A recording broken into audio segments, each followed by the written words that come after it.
O Centro Espírita é uma instituição filantrópica que desenvolve suas atividades com base na doutrina espírita codificada nas obras básicas de Allan Kardec. Nós, da TV Web Luz, com grande satisfação, estamos recebendo Edson Figueiredo, presidente do Grupo Espírita Manuel Bento. E nós perguntamos ao Edson, há algo a acrescentar nessa definição? Com certeza. Essa definição ela é uma definição clássica, né, baseada aí no início da doutrina espírita. Hoje a Casa Espírita é uma instituição que abrange outras coisas, né? Abrange a questão do educandário, a questão do próprio posto de socorro, vamos assim dizer, né, para amparar as pessoas que chegam, a assistência social, né? As casas espíritas hoje são conhecidas pelos seus programas sociais, né? Então, é uma casa de serviços, na verdade. Hoje, a casa que não se inserir nesse contexto, ela está vivendo do passado. E com base nisso, você observa alguma evolução, né, nessas instituições, né? Com certeza. A Casa Espírita, ela não pode se furtar de acompanhar o processo de desenvolvimento das coisas, né? Hoje, do jeito que o mundo está, essa modernidade toda, internet, acesso às informações, a casa não pode se manter no nível que ela se mantinha no início. Ela tem que evoluir junto com a evolução mesmo das coisas, né? Então as casas têm que se modernizar. O dirigente que se isola, por exemplo, ele não consegue dar vazão a essa questão dessa modernidade. É preciso ele estar atento ao que está acontecendo, é preciso ele se unir com outras casas, conhecer o que está acontecendo nas outras casas, para daí ele buscar informações para seguir com a sua, né? E há, assim, um intercâmbio entre os dirigentes, entre uma casa e outra, troca de experiências? Enfim. Existem instituições, né, como a própria federação, que promove isso, existe a USE, que é a União das Sociedades Espíritas, que também promove esse tipo de debate, de informação, de conteúdo, vamos assim dizer, para que as casas possam se direcionar. E em cima disso tudo, você diria quais os cuidados que um dirigente de uma casa deve ter? O primeiro deles é aquilo que eu já falei, ele não pode se isolar, né? Se ele achar que ele é o dono da verdade, ou que ele é o único, vamos assim dizer, condutor da espiritualidade, né, para aqueles que frequentam a casa, ele vai estar se isolando, se fechando, e ele não vai ter condições de seguir com essa modernidade que a gente está falando. Ele precisa realmente, em primeiro lugar, estar aberto.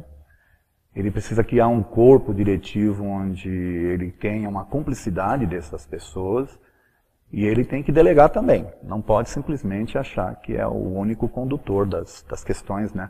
Não só administrativas, mas também das questões espirituais dentro da casa, né? Até porque, por conta até das nossas imperfeições, né, a gente é sempre levado, lamentavelmente, a ter certos impulsos centralizadores, né? Com certeza, mas para uma casa crescer, ela não pode se manter centralizada. A decisão não pode ser centralizada. Edson, espiritismo, doutrina, educação. Nesse sentido, o que você diria com relação à importância, sobre a importância dos cursos dentro da Casa Espírita? Olha, eu refuto ser de extrema importância, porque a casa que se mantém apenas com os trabalhos doutrinários, os clássicos, né? Onde a pessoa vem, ela é assistida, ela toma um passe, ela vai embora, ela ouve uma palestra, ela vai embora. Ou então aqueles outros trabalhos onde existem aquelas questões das conversas com as entidades, o assistido foi embora, a entidade fica para ter a conversa, ela está prestando o seu serviço, porém, ela está deixando de ajudar a pessoa na sua educação. Eu entendo que uma pessoa, quando ela porta para uma casa espírita, ela tem que encontrar nessa casa todo um aparato, vamos assim dizer, toda uma organização voltada para o seu desenvolvimento. A pessoa tem que entrar numa casa espírita e ela tem que sair diferente de lá. Tudo bem, a palestra e o passe vão ajudar? Vão, mas se ela não tiver um curso, se ela não tiver condições de se... Por exemplo, imagine uma casa grande onde você tem aí 100 pessoas ouvindo uma palestra, aí as pessoas vão embora. Se você isolar essas pessoas, criar grupos menores de 20, 30 pessoas, elas vão ter condições de discutir melhor, elas vão ter condições de entender a doutrina de uma maneira diferente daquilo que você só ouve na palestra, entende? Os cursos servem para isso, para emancipar o espírito, né? Para que a pessoa ela acabe descobrindo que ela é dona do seu destino, que ela é que tem que, vamos assim dizer, tomar as decisões, a rédea, né, das suas decisões que vão fazer ela crescer como espírito. Isso ela só vai conseguir lá dentro do curso. E o resultado disso é, por extensão, um frequentador acabar se tornando um voluntário da casa, né? É o que acontece. A casa ela só vai crescer se ela tiver voluntários. E ela só vai ter voluntários se ela abrir oportunidade para que as pessoas se voluntariem. Para que elas possam se voluntariar, então elas têm que se inserir num contexto de um grupo menor, vamos assim dizer. Lá no Manuel Bento, nós implantamos há uns 18 anos, mais ou menos, os cursos, né? Já está indo para 20 anos. E o que cresceu a nossa casa em função disso, o que nós conseguimos angariar de voluntários, hoje nós estamos falando de mais de 400 pessoas que atuam na casa. E essas pessoas todas vieram dos cursos. E lógico, a casa já existia, as pessoas que trabalhavam ali há anos, que é uma casa de 69 anos de existência, né? Mas hoje, a grande maioria são pessoas que são oriundas dos cursos. É interessante, eu já ouvi uma vez se afirmar, até uma pessoa bastante conhecida, né, que disse que a maior parte dos frequentadores das casas espíritas necessariamente só são simpatizantes e não seguidores. O que você acha disso? Essa pessoa que falou, ela falou baseada nesse contexto que a gente estava discutindo da antiguidade, né? Da pessoa vir, ouve a palestra, toma um passe e vai embora. Então, na realidade, ela não é um espírita, ela está ouvindo sobre a doutrina, mas ela ainda não conseguiu se inserir no contexto espírita. A partir do momento que ela vai para um curso, e esse curso é um curso que se estende por 2, 3 anos, pelo menos, num grupo menor, ela tem condições de discutir mais, de se inserir dentro da doutrina. Essa que é a verdade. E não basta só isso, é preciso também ela trabalhar, né? Ela colocar em prática aquilo que ela está aprendendo. Ela aprende a se evangelizar, vamos assim dizer, dentro do curso, e ela põe em prática nas obras sociais. Isso é um conjunto imbatível para transformar as pessoas em espíritos. Então, verdadeiramente. O resultado é bastante positivo, né? É preciso que se diga, né? Agora, com relação a esses voluntários, sabe, a vida tem seu dinamismo, né? E o que você diria assim da reciclagem? Há necessidade de reciclar esses voluntários? Sempre. O voluntário que se oferece para um trabalho, se ele não se autopoliciar, se ele não participar de programas de reciclagem, a própria casa tem que propiciar isso, né? Ela não pode esperar que o voluntário faça isso por si só. Ela tem que criar programas de reciclagem, né? Constantemente nós fazemos na nossa casa, né? Nós acabamos de fazer agora um curso de reciclagem de DEPOI, que é o Departamento de Orientação e Encaminhamento.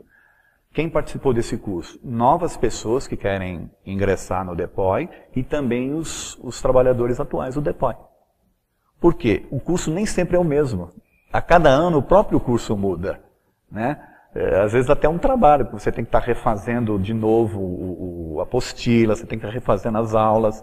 Mas isso é bom, inclusive para quem está dando a aula. Claro. Que é uma forma da pessoa que também está dando a aula se reciclar. Isso é importantíssimo dentro de uma casa. E outra coisa que eu acho que é importante é o trabalhador, o voluntário em si, ele migrar de trabalhos diferentes, ele ter a oportunidade de estar estagiando em trabalhos diferentes. É uma forma dele conhecer mais profundamente a própria casa e os trabalhos que acabam acontecendo dentro da casa espírita, né? E ele se torna uma pessoa indispensável nesse sentido. Ele pode estar cobrindo outros, ele pode, de alguma maneira, ajudar, né, nesse dinamismo todo que a casa espírita tem.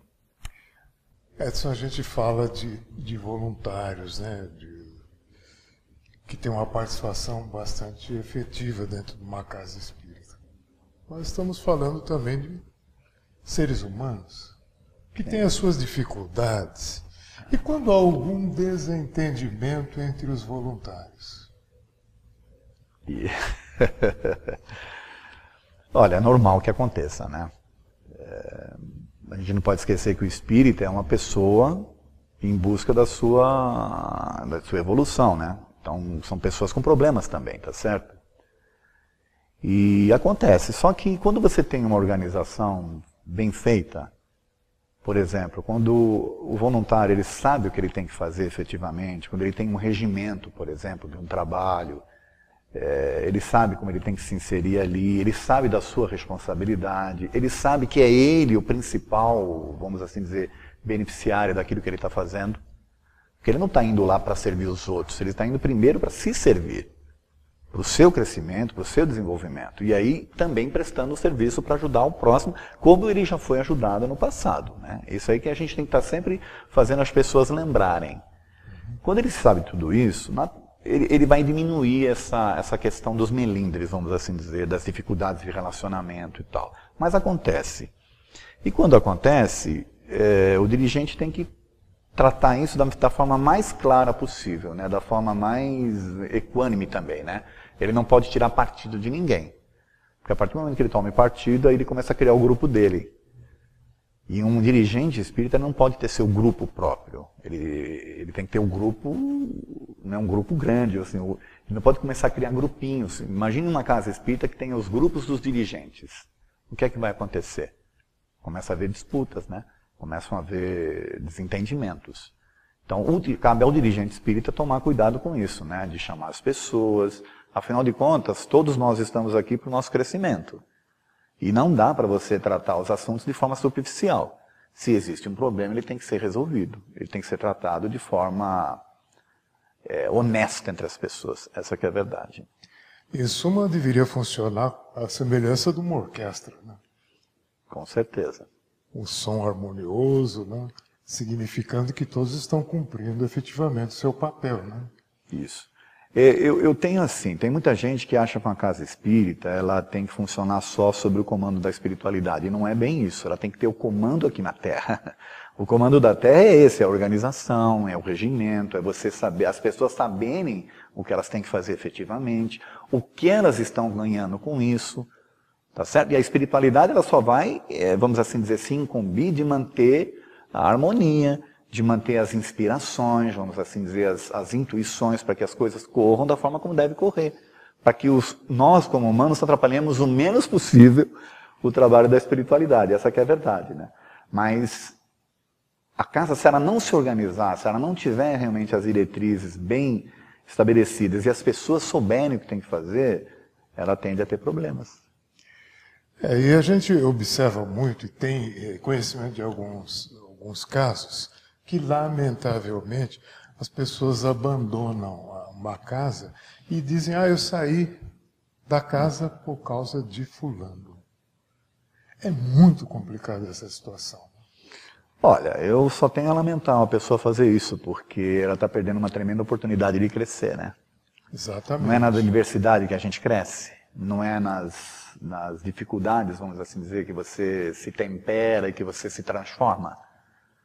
Quer dizer, as pessoas que tendem a fazer isso, elas vão ficar pulando de casa em casa, né? Porque ela sempre vai encontrar um fulano ou uma pessoa que ela não vai se entender. Quando na realidade ela está precisando ela se entender, ela se aceitar, ela aprender a se inserir. Essa que é a questão. E por conta disso, né, Edson, há registros até, eu mesmo presenciei casos de pessoas que saíam de uma casa espírita, abandonavam já um trabalho, né, por conta de dificuldades com companheiros. O que a gente entende isso é que não aprendeu nada, lamentavelmente. Com certeza, né? não. Não aprendeu nada e eu acho que o dirigente ele tem que estar atento a essas coisas, né?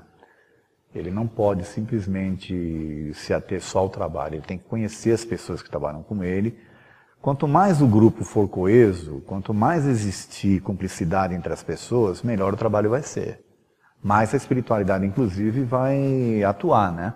Porque a espiritualidade vai ter todo o apoio necessário para isso. Quando há uma divergência, isso tem que ser rapidamente sanado entre o dirigente, daquela forma como eu falei, né? De uma forma sincera, honesta, onde as pessoas vão buscar o seu crescimento. Todo mundo está aprendendo ali, tá certo? Agora, uma pessoa que se presta esse papel de sai de uma casa porque brigou com fulano, vai para outro. Ela vai encontrar, como eu já falei aqui, ela vai encontrar o outro fulano né? Vai demorar um tempinho, ela vai encontrar uma outra pessoa. Então o problema não está nas casas, ela está na pessoa. Ela que realmente não aprendeu nada, como você colocou aí. É uma pena, né? Realmente.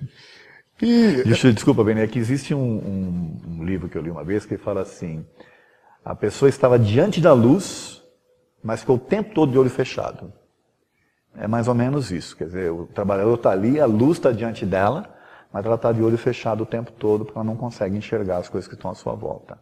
E mesmo porque a doutrina defende, né, o exercício da fraternidade. Né? Com certeza. A gente aprende na convivência, né, com as relações mais simples, né, com os nossos semelhantes. Isso. A gente há um resultado, há um ganho significativo na vida das pessoas. Né? Eu só queria fazer uma observação, diante disso que você está colocando, que é uma questão que eu tenho observado muito. O espírita ele tem o hábito de criar o personagem espírita. O que é esse personagem espírita? É a pessoa que ela é uma pessoa que tem a sua vida comum e aí ela age no mundo de forma comum. Quando ela chega no centro espírita, ela se transforma. Aí ela é o trabalhador espírita, ela é mais paciente, ela é mais benevolente, ela é mais, sabe, sorri mais com as pessoas e tal. E ali ela se comporta assim. Aí ela sai, volta a ser o personagem real, vamos assim dizer. É um engano que a pessoa está cometendo, porque quem vai desencarnar um dia? É o personagem espírita ou é a pessoa real? Quem é que vai se apresentar no plano espiritual, né? Vamos assim dizer. Então, ou o espírita ele se insere efetivamente como espírita dentro da casa espírita e na sociedade, quer dizer, ele tenta viver o máximo possível o papel de espírita na sociedade, sem criar esse disfarce, né, sem criar essa máscara, vamos assim dizer. Ou ele está perdendo tempo, né, na verdade. Ele não está evoluindo, porque ele não está sendo sincero consigo. Exatamente. Uma coisa que eu noto muito é isso. Né? O encantamento com as palavras, porque rigorosamente as mensagens, as palestras, né, nas casas espíritas, tem algo de maravilhoso que está sempre defendendo a elevação isso, das e que mexe com as pessoas. Né? Por que isso não ser incorporado no dia a dia? Né? É o engano que eles cometem. Quer dizer, acha que ser espírita é só dentro da casa espírita, quando na realidade você tem que ser espírita no mundo. Lá no Evangelho, no capítulo 16, Sede Perfeitos, tem lá o homem no mundo. Todo mundo deveria ler aquilo. E ler várias vezes, né? Não é só uma vez, não. Deveria ler por quê? Porque é o que se espera efetivamente do espírita, né? O comportamento dele no mundo. Tá certo? Porque é só assim que o mundo vai se transformar. Enquanto eu me manter espírita dentro da casa espírita, lá ali o ambiente está tudo bem, mas a gente tem que fazer isso no mundo, né? E acho que até mesmo pode-se até dizer o exercício mesmo da humildade, né? Se observar, né? Ou eu estou falhando aqui, né? Vou corrigir. Né? É o que se espera. Fulano disse para mim tal coisa. Eu me melindrei com aquilo. Será que eu não merecia ouvir aquilo? Não. Né? O Santo Agostinho fala isso, né? Que a gente deveria toda noite fazer uma revisão, vamos assim dizer, das nossas ações. E o que a gente poderia, onde a gente errou, onde a gente se equivocou, e o que a gente poderia estar fazendo de diferente no dia seguinte, né? Isso é um trabalho constante que o espírita tem que fazer, que é o famoso chamado reforma íntima, né? A famosa reforma íntima. Essa reforma íntima ela é esse processo de autoquestionamento e de autorreposicionamento diante daquilo que você está aprendendo.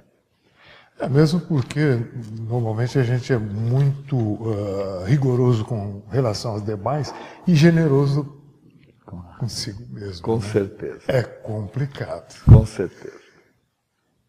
Meus irmãos, foi com grande satisfação que a TV Web Luz recebeu Edson Figueiredo, presidente do Grupo Espírita Manuel Bento. Para você que nos acompanhou com todo o carinho, até breve.